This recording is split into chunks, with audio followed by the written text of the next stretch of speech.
Hey folks, it's your main man E, and I want to make a video here talking about socialization. A lot of times people are asking me, Eric, I got to socialize my dog with people. I got to socialize my dog with dogs. And you're seeing my dogs all walking around here off leash on a pretty popular hiking trail. We've passed by dogs on a leash. They weren't able to go up to the dogs because the dogs were on a leash. I mean, out of respect. We've passed people. Some of them it was the right person to say hi. Sometimes it wasn't the right person to say hi to.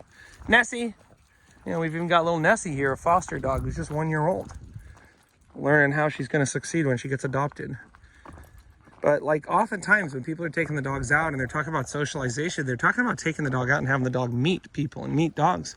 And folks, I got to tell you, I'd actually suggest the opposite approach.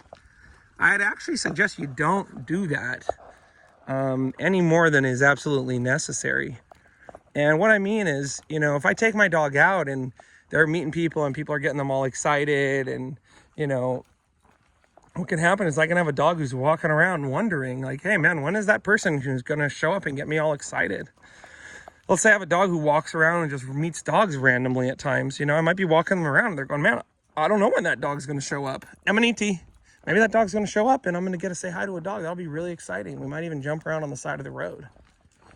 You know, there's nothing wrong with any of those things once the dog's trained and, you know, you've mastered them walking on a leash and you've figured out, you know, what your dog is capable of with proper training. Once you've established that, you know, you can start, you know, lowering your boundaries and increasing the dog's ability to interact with different aspects of the environment. But you go there too soon, you go there too quickly, and a lot of different things can happen. I mean, one thing is your dog can lose trust in you if they're nervous or they're skittish. And, you know, they get bombarded by dogs. Hi there. They get bombarded by people and you're not there to tell the person, hey man, please don't pet the dog. They're kind of nervous. They don't like people petting them. Or, hey man, can you put your dog on a leash? My dog's on a leash. He doesn't like dogs running up to him.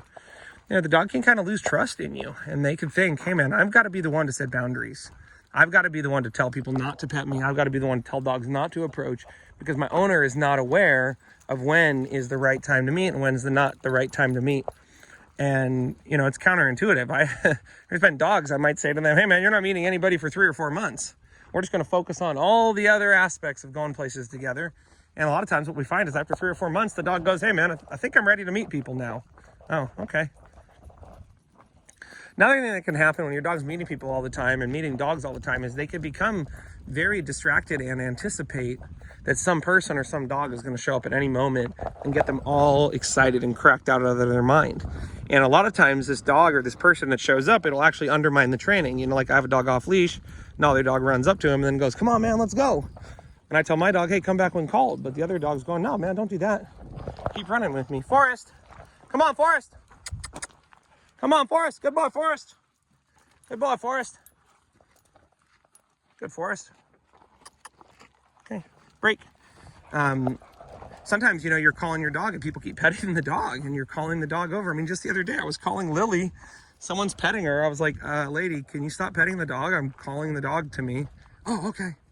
You know, another time, hey, Shuggy, Forrest, come on. Another time, you know, you might have a dog that's jumping up on people, licking people, even scratching people. And the person will go, oh, it's okay. I don't mind. I don't mind they're jumping. It's like, well, guys, I'm training them not to jump. So what can happen very quickly, the training can become undermined by random people. Hey guys, come on, Forrest, come on.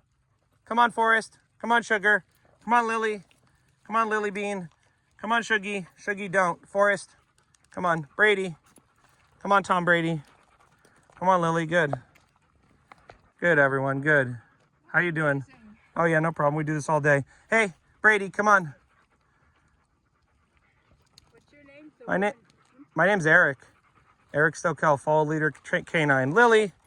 All these dogs were not like this before. They were all, couldn't be off leash. They're barking, yapping, all sorts of stuff. Look at them now. Oh, hello. Forrest, Sugar. Sugar. Hey, Lily. Come on, Lil. That's great. Fun to see. Yeah, it's good. They're very trainable. We don't blame them. We train them. Yep, well, Yep. that's the way I feel. I mean, There we go. I blame myself because I can't train him. I mean, never mind. It's I'm okay. not a good dog trainer. Well, you can always hire someone like me and give me money and I'll help you. He doesn't really need training, though. Yeah, that's all that matters. He's got a good person. All that matters is you're happy. That's all that matters. I mean, he doesn't jump on people and snarl. That's the nice thing about little ones is They're little. Dogs are, you know, not just a snappy mess. That's fine. Yeah. They're little. We love them. You have a great day. That's a lucky dog. You're very welcome. I mean, that's the case in point, folks, right there. The woman is carrying a little chihuahua. The woman might be in her 60s, 70s, maybe 80s. I don't know these days. It's hard to tell. Maybe 90s. And, you know, she was apprehensive. What if all these dogs came running and tried jumping up on her, and then I'm telling them to stop, and then they go, no, man. Sometimes people tell us to jump up. They like it. I want to be clear, man. We don't jump up on people. You know, so, Forrest, come on. Leave it. Leave it. Stay close. Good, stay close. Stay close, thank you. Okay, break. So that's another thing, guys. My dogs can become anticipatory. They can start getting revved up and they can expect somebody's gonna come or some dog's gonna come that's gonna undermine the training completely. And that could be problematic, that could be a pain. Okay, hop up. I'm gonna go ahead and use it as a cheat. What are you doing? Come on, Forrest. Oh, Come on, Lily. Those are the real dogs. Those are the real dogs right there, the little ones. Hi there, how you doing? Come on, Lil. You know, I mean, that's another thing, too. It could cause your dog to run away, guys. Make your dog run across the street, like not come back when called. Be, you know, I've seen dogs that'll just go see someone in the distance, go running up to them because they think maybe they're going to give them a pet. So, you know, avoid the temptation, folks. Get that boundary established really clearly from the get-go. Bring food, bring treats, bring toys. Use training collars, use training tools if you need to show the dog, hey, pay attention to me. You know, that's a good idea. Pay attention to me.